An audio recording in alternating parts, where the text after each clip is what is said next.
আবার সুখবর টেলিপাড়াতে। নতুন সন্তানের আগমনের খবর সামনে আসতেই নায়িকার পরিবারে আনন্দের ঢেউ। বিয়ের 1 মাসের মাথায় মা হতে চলার সুখবরটি সকলের সাথে শেয়ার করলেন জনপ্রিয় টেলি অভিনেত্রী রূপসা চ্যাটার্জি। 2023-এ আইনি বিয়ে করেছিলেন রূপসা চ্যাটার্জি এবং সায়নদীপ সরকার। এই বছর আনুষ্ঠানিক বিয়ে হতে না হতেই পরিবারে নতুন অতিথি আসার সুখবরটা সামনে এলো। বাংলা টেলিভিশনের অন্যতম জনপ্রিয় নায়িকা রূপসা চ্যাটার্জি। তার অভিনীত শেষ ধারাবাহিক ছিল তুঁতে। তারপরে আর কোনো কাজ করেননি তিনি। এবার জানা গেল তার বিরতির কারণ।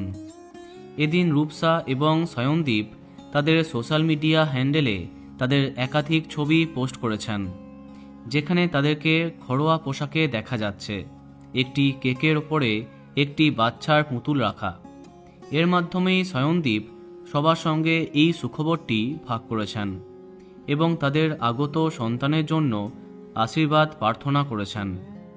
বলা বাহুল্য, আনুষ্ঠানিক বিয়ের 1 মাসের মাথায় এত বড় সুখবর তারা দেবেন এটা কেউ আশা করেনি। তাই এমন পোস্টে তাদেরকে শুভেচ্ছায় ভরিয়ে দিয়েছে অনেক দর্শক।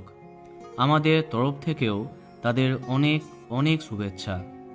তো বন্ধুরা, তোমরাও শুভেচ্ছা জানিয়ে দাও, ভিডিওটি লাইক এবং শেয়ার করো।